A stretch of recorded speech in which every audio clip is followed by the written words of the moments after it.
Donald Trump যখন কাতারের আকাশসীমায় প্রবেশ করলেন তখন দৃশ্যটি কোনো হলিউডের রয়্যাল অ্যাকশনের দৃশ্যের চেয়েও কম ছিল না। কাতারের এয়ারফোর্স F-15 ফাইটার জেটগুলি এয়ারফোর্স ওয়ানকে একটি দুর্দান্ত এসকর্ট দিয়েছিল। রেড কার্পেটে প্রেসিডেন্ট ট্রাম্পকে স্বাগত জানাতে কাতারের আমির তামিম বিন হামাদ নিজেই উপস্থিত ছিলেন। কাতারের রয়্যাল গার্ডদের তত্ত্বাবধানে বিমানবন্দরের বাইরে একটি দুর্দান্ত এবং রাজকীয় অভ্যর্থনায় বিলাসবহুল গাড়ির একটি দীর্ঘ মোটরকেড অন্তর্ভুক্ত ছিল, যার সবগুলোই ছিল টেসলায় পরিবর্তিত সাইবার ট্রাক। এটি কেবল একটি কূটনৈতিক সফরই ছিল না, এটি ছিল একটি রাজকীয় ক্ষমতার প্রদর্শন। কাতারের পক্ষ থেকে এমন প্রোটোকল এর আগে কোনো মার্কিন প্রেসিডেন্ট বা অন্য কোনো নেতাকে দেওয়া হয়নি। এই স্বাগত জানানোর মনোভাবের পিছনে লুকিয়ে আছে একটি বিশাল চুক্তি এবং এমন একটি রাজকীয় উপহার যা ডোনাল্ড ট্রাম্পের মতো বিলিয়নিয়ারও নিতে দ্বিধা করেছেন। মিম জালের আরেকটি নতুন ভিডিওতে আপনাদেরকে স্বাগতম জানাচ্ছি।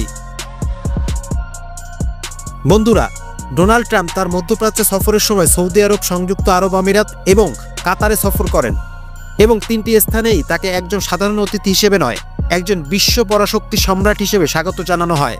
সৌদি আরবে তাকে ল্যাভেন্ডার কার্পেট ওয়েলকাম জানানো হয়েছিল, যেখানে ক্রাউন প্রিন্স মোহাম্মদ বিন সালমানও উপস্থিত ছিলেন এবং রয়্যাল গার্ডরা আসল সোনার তরোয়াল দিয়ে তাকে গার্ড অফ অনার প্রদান করেন। একইভাবে সংযুক্ত আরব আমিরাতেও প্রেসিডেন্ট ট্রাম্পকে অত্যন্ত উৎসাহের সাথে স্বাগত জানানো হয়। সংযুক্ত আরব আমিরাতের শেখ মোহাম্মদ বিন জায়েদ আল নাহিয়ান ট্রাম্পকে গ্রহণ করেন এবং এই অনুষ্ঠানের সবচেয়ে আকর্ষণীয় দৃশ্য ছিল যখন ছোট আমিরাতের মেয়েরা ঐতিহ্যবাহী নৃত্য প্রদর্শন করেছিল, যেখানে তারা তাদের চুল দোলাতে দোলাতে ঠিক সামনে পিছনে ঝুঁকছিল। আরব শাসকেরা এমনিতেই তাদের রাজকীয় অতিথিদের সম্পদ এবং আড়ম্বর দিয়ে মুগ্ধ করার কৌশল জানেন, কিন্তু কাতারের আমির শেখ তামিম বিন হামাদ সবাইকে ছাড়িয়ে গিয়েছেন। তিনি ট্রাম্পের জন্য কেবলমাত্র রাজকীয় প্রোটোকলই তৈরি করেননি, বরং এমন একটি রাজকীয় সম্মান দিয়েছেন যা আজ পর্যন্ত কোনো আমেরিকান প্রেসিডেন্ট উপসাগরীয় ভূমিতে পাননি। সবকিছু শুরু হয়েছিল F-15 ফাইটার জেটের বিমানের স্যালুট দিয়ে। প্রেসিডেন্ট ডোনাল্ড ট্রাম্পের এয়ারফোর্স ওয়ান কাতারের আকাশসীমায় প্রবেশ করার সাথে সাথেই 8টি কাতারের এয়ারফোর্স F-1 জেট তার উভয় পাশে এসে ফরমেশন এসকর্টে যোগ দেয়। এয়ারফোর্স ওয়ানের ভিতরে থাকা হোয়াইট হাউসের কর্মকর্তারা এই ঐতিহাসিক মুহূর্তের ভিডিও তৈরি করেন এবং এই রাজকীয় অঙ্গভঙ্গির জন্য কাতারের আমিরকে ধন্যবাদ জানান। এই এসকর্ট দোহা হামাদ আন্তর্জাতিক বিমানবন্দর পর্যন্ত অব্যাহত ছিল, যেখানে অবতরণের সাথে সাথেই ট্রাম্পের আসল রাজকীয় অভ্যর্থনা তার জন্য অপেক্ষা করছিল। বিমান থেকে নামার জন্য এয়ারক্রাফট বোর্ডিং এর সিঁড়িতে লাল কার্পেট বিছানো হয়েছিল এবং সেই লাল কার্পেটের সামনে Sheikh Tamim bin Hamad Al Thani, কাতারের আমির, ট্রাম্পের জন্য অপেক্ষা করছিলেন। এই বিষয়টি নিজেই বেশ গুরুত্বপূর্ণ, কারণ সাধারণত কাতারের রাজকীয় অতিথিদের গ্রহণ করার জন্য প্রধানমন্ত্রী বা উপ আমির যান সেখানে, কিন্তু এবার প্রোটোকল ভেঙে দেওয়া হয়েছিল এবং ট্রাম্পের জন্য আমির নিজেই উপস্থিত ছিলেন। এছাড়াও সেখানে কাতারের রয়্যাল গার্ডের একটি বিশেষ দল উপস্থিত ছিল, যাকে আমিরি গার্ডস বলা হয়।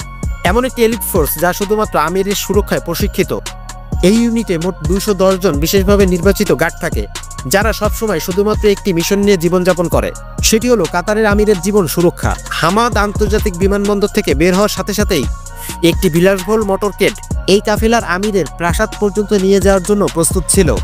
এই মোটরের শো স্টপার ছিল কাতারের রয়্যাল প্রোটোকল ডিভিশনের বিশেষভাবে পরিবর্তিত টেসলার সাইবার ট্রাক। এই এসকর্টের স্কেল শুধুমাত্র কাতার পর্যন্ত সীমাবদ্ধ ছিল না, ইউনাইটেড স্টেটস সিক্রেট সার্ভিসের সাজোয়া এসইউভি গুলিও এই কনভয়ের সাথে যুক্ত ছিল। সবার সামনে ছিল কয়েকজন নিবেদিত ক্যামেরা ক্রু, যারা এই ঐতিহাসিক এবং রাজকীয় মুহূর্ত রেকর্ড করছিল। এরপরে একটি জিএমসি ইউনিকর্ন ডেনালি, যা এই পুরো মোটর শোভাকে নেতৃত্ব দিচ্ছিল। দ্বিতীয় নেতৃত্বে দেখা গেল কাতারের পুলিশের AUDI RS-5 জরুরি আলো এবং কৌশলগত ম্যানুয়াল সহ। এর ঠিক পরেই সমান্তরালভাবে চলছিল দুটি পরিবর্তিত টেসলা সাইবার ট্রাক, যার উভয় পাশে কাতারের পুলিশের 8টি BMW R10 হেভি বাইক সুনির্দিষ্ট ফরমেশনে উপস্থিত ছিল। এরপর দুটি অভিন্ন প্রেসিডেন্সিয়াল লিমুজিন, যাকে দ্য বিস্ট বলা হয়, তার পেছনে US সিক্রেট সার্ভিসের দুটি শেভরোলেট সুবারবান, এরপর আবারও কাতারের দুটি GMC ইউকন, তারপর একটি US আর্মার শেভরোলেট 3500 HD, যা US সিক্রেট সার্ভিসের মোটরকেটের একটি স্ট্যান্ডার্ড অংশ। এতে সুরক্ষিত ফোন, এনক্রিপ্টেড ডেটা আপলিঙ্ক এবং মিলিটারি গ্রেড রিলের সিস্টেম একত্রিত করা হয়েছে।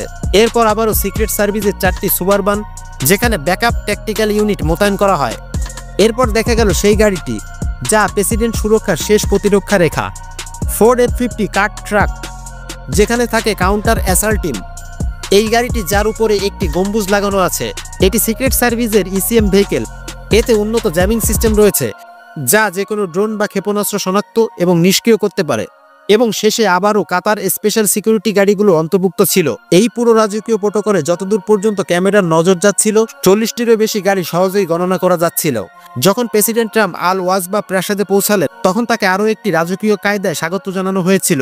ঘোড়া এবং উটের পিঠে সওয়ার কাতারের ঐতিহ্যবাহী গার্ডরা দ্য বিস্টের চারিপাশে একটি প্রতীকী বিন্যাস তৈরি করেছিল এবং তারপরে শুরু হয়েছিল কাতারের বিখ্যাত আরাধনা অর্থাৎ সোল ডান্স, একটি সাংস্কৃতিক পরিবেশনা যেখানে তলোয়ারের ঝলক এবং ডাফের তালে আতিথেয়তা একটি দুর্দান্ত রং দিয়েছিল। 200 একর ভূমি জুড়ে বিস্তৃত এই প্রাসাদে প্রবেশ করার পরপরই প্রেসিডেন্ট ট্রাম্পও নিজেকে ধরে রাখতে পারেননি এবং পরপরই তিনি প্রাসাদের অনেক প্রশংসা করেছিলেন।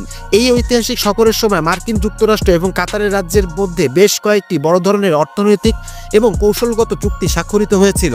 হোয়াইট হাউসের অফিসিয়াল ওয়েবসাইট অনুসারে প্রেসিডেন্ট ট্রাম্প কাতারের মোট $1.2 ট্রিলিয়ন অর্থনৈতিক প্রতিশ্রুতি দিয়েছেন, যার মধ্যে আমেরিকার বিমান প্রস্তুত সংস্থা বোয়িং তার ইতিহাসের সবচেয়ে বড় অর্ডার কাতারের রাজ্য থেকে পেয়েছিল। কাতার এয়ারওয়েজের সিইও বদর মোহাম্মদ আল আমির এবং বোয়িংয়ের সিইও ক্যালি অডবার্গের মধ্যে 210টি বিমানের চুক্তি স্বাক্ষরিত হয়েছিল, যার মোট মূল্য $20 বিলিয়ন। হোয়াইট হাউসের মতে এই চুক্তিটি কেবলমাত্র আমেরিকার জন্য আর্থিক দিকই নয়, বরঞ্চ কর্মসংস্থানের দিক থেকেও এটি ঐতিহাসিক, কারণ এই অর্ডারের কারণে প্রতি বছর 1,54,000 আমেরিকান চাকরি তৈরি হওয়ার সম্ভাবনা তৈরি করবে। শুধু বিমানই নয়, প্রেসিডেন্ট ট্রাম্প কাতারকে আমেরিকান তৈরি MQ-9B ড্রোন বিক্রির প্রস্তাবও দিয়েছেন। এই ড্রোনগুলির আনুমানিক চুক্তি মূল্য $1.96 বিলিয়ন এবং এই ড্রোনগুলি নজরদারি এবং প্রতিরক্ষা বুদ্ধিমত্তা আধুনিক প্রযুক্তির জন্য পরিচিত। কাতার শক্তি, প্রতিরক্ষা বুদ্ধিমত্তা এবং কোয়ান্টাম কম্পিউটারের ক্ষেত্রেও আমেরিকা থেকেও কৌশলগত অংশীদার এবং পরিষেবা নেওয়ার জন্য একাধিক চুক্তি স্বাক্ষরিত হয়েছে।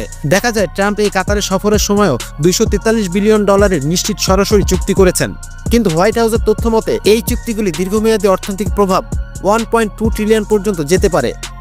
এখন যদি মনোযোগ সহকারে দেখা যায় তাহলে এই পুরো চুক্তির সবচেয়ে বড় সুবিধা পেয়েছে আমেরিকার বোয়িং এবং ইতিহাসের সবচেয়ে বড় অর্ডারও পেয়েছে। মার্কিন যুক্তরাষ্ট্রের বিভিন্ন খাতে কাতার $1 বিলিয়ন বিনিয়োগ করেছে, তাই নীতিগতভাবে এখানে যা হওয়া উচিত ছিল তা ট্রাম্পকে একটি বড় উপহার দেওয়া উচিত ছিল, কিন্তু বাস্তবে এর ঠিক উল্টোটাই হয়েছে এবং রাজকীয় অভ্যর্থনার পর কাতারের আমির নিজেই প্রেসিডেন্ট ডোনাল্ড ট্রাম্পকে একটি আল্ট্রা লাক্সারি বোয়িং 747-8 উপহার দিয়েছিলেন। এটি সেই জেট যা আগের কাতারের রাজ পরিবারের জন্য ডিজাইন করা হয়েছিল, যেটি world palace in the sky নামে পরিচিত। এর আনুমানিক মূল্য $400 মিলিয়ন এবং এটি বিশ্বের সবচেয়ে ব্যয়বহুল কূটনৈতিক উপহারগুলোর মধ্যে একটি বলে মনে করা হয়। 2টি সম্পূর্ণ বাথরুম, 9টি ল্যাবরেটরি, 1টি মাস্টার এবং 1টি গেস্ট রুম, একাধিক লজ এবং 1টি ব্যক্তিগত অফিস, এতে মোট 79 জন যাত্রী ধারণ ক্ষমতা রয়েছে। প্রেসিডেন্ট ট্রাম্পকে এই সবচেয়ে ব্যয়বহুল উপহার দেওয়ার প্রস্তাব দেওয়া হয়েছে, তবে এখানে একটি সমস্যা আছে।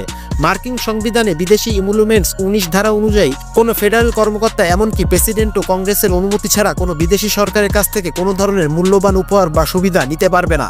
আর এই ধারাকে কেন্দ্র করে ডেমোক্রেটিক পার্টি ট্রাম্পের বিরুদ্ধে দুর্নীতির অভিযোগ এনেছে।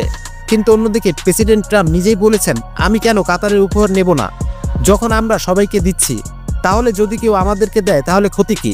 একটি সাক্ষাৎকারে তিনি এয়ারফোর্স ওয়ানের কথা উল্লেখ করেন। এই বিমানটি 40 বছরের পুরনো, রক্ষণাবেক্ষণ খরচ আকাশ ছোঁয়া, এবং যখন উপসাগরের রাজপুত্রদের কাছে নতুন নতুন বোয়িং 747 আছে, তখন আমরা কেন পুরনো বিমান ব্যবহার করি?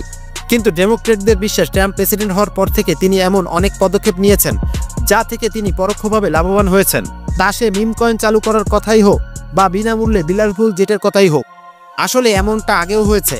ট্রাম্পের প্রথম মেয়াদেও এই ধরনের অভিযোগ উঠেছিল যে বিদেশি কূটনীতিকরা শুধুমাত্র তাদের মনোযোগ আকর্ষণ করার জন্য ট্রাম্পের হোটেলগুলিতে থাকতেন, যাতে তাদের ব্যক্তিগত ব্যবসাও চলে এবং রাজনৈতিক সদিচ্ছাও পাওয়া যায়। তাই সমালোচকদের প্রশ্ন, কাতারের এই অসাধারণ আচরণ এবং $400 মিলিয়ন জেট কি আসলে শুধুমাত্র আতিথেয়তা, নাকি এর পিছনে ছিল অন্য কিছু? এনবিসির রিপোর্ট অনুযায়ী ট্রাম্প অর্গানাইজেশন, যা তার বড় 2 ছেলে পরিচালনা করছেন, সম্প্রতি মধ্যপ্রাচ্য তাদের ব্যবসা দ্রুত প্রসারিত হচ্ছে। তাদের নতুন প্রকল্পগুলি এখন সৌদি আরব, সংযুক্ত আরব আমিরাত এবং ওমান, কাতার পর্যন্ত ছড়িয়ে পড়েছে। দুবাইতে Trump International hotel and towers, জেদ্দায় একটি ট্রাম্প টাওয়ার, মাস্কাটে একটি নতুন হোটেল এবং কাতারের রাজধানী দোহায় একটি বিলাসবহুল গল্ফ রিসোর্ট, যা কাতারের সার্বভৌম সম্পত্তি তহবিলে রিয়েল এস্টেট কোম্পানির সাথে যৌথভাবে তৈরি করা হচ্ছে। এখানে গুরুত্বপূর্ণ বিষয় হলো ট্রাম্প তার সাম্প্রতিক মধ্যপ্রাচ্য সফরে এই 3টি দেশই পরিদর্শন করেছেন, যেখানে তার পারিবারিক ব্যবসার সম্প্রসারণ সবচেয়ে বেশি হচ্ছে। সিএনএনের একটি বিশ্লেষণাত্মক রিপোর্ট অনুযায়ী গত কয়েক বছর ট্রাম্প অর্গানাইজেশনের ব্যবসা মধ্যপ্রাচ্যে 3 গুণ বেড়েছে এবং তিনি এই সফরে মার্কিন প্রেসিডেন্ট হিসেবে নয়, বরং পারিবারিক ব্যবসার প্রধান হিসেবে গিয়েছিলেন। মনে রাখবেন, শুধুমাত্র কাতারই নয়, বরঞ্চ ট্রাম্পকে সৌদি আরব এবং সংযুক্ত আরব আমিরাতেও রাজকীয় প্রোটোকল এবং রেড কার্পেট অভ্যর্থনা দেওয়া হয়েছিল, যেখানে তার হোটেল এবং রিয়েল এস্টেটের উদ্যোগগুলো খুব দ্রুত বাড়ছে। এখন শুধুমাত্র এই সমালোচনা তাদের বিরোধীদের মধ্যে সীমাবদ্ধ নেই। ট্রাম্পের নিজের সমর্থকরাও বলছেন যে আমরা একজন প্রেসিডেন্ট নির্বাচিত করেছিলাম, একজন জাতীয় নেতা, এমন কোনো ব্যক্তি নয় যিনি পারিবারিক কোম্পানির লাভের জন্য বিশ্ব ভ্রমণ করেন। অবশ্যই ট্রাম্প বলেছেন যে এই ব্যবসার সাথে তার কোনো সম্পৃক্ততা নেই এবং তার ছেলেরাই এটি পরিচালিত করেন, কিন্তু দিন শেষে এই ব্যবসা ট্রাম্প পরিবারেরই এবং সুবিধাও ঘুরে ফিরে ট্রাম্পেরই হবে। এ সকল বিষয়ে আপনাদের মন্তব্য কি অবশ্যই আমাদেরকে কমেন্ট বক্সে জানাবেন। ভিডিওটি যদি ভালো লেগে থাকে একটি লাইক দিয়ে আপনার বন্ধুদের সাথে শেয়ার করতে পারেন। আর এমন রহস্য রোমাঞ্চকর ইন্টারেস্টিং ভিডিও দেখতে চাইলে বিমজালের ইউটিউব চ্যানেলটি সাবস্ক্রাইব এবং ফেসবুক পেজটি ফলো করতে ভুলবেন না। দেখা হচ্ছে পরবর্তী কোনো ভিডিওতে, সেই পর্যন্ত ভালো থাকুন।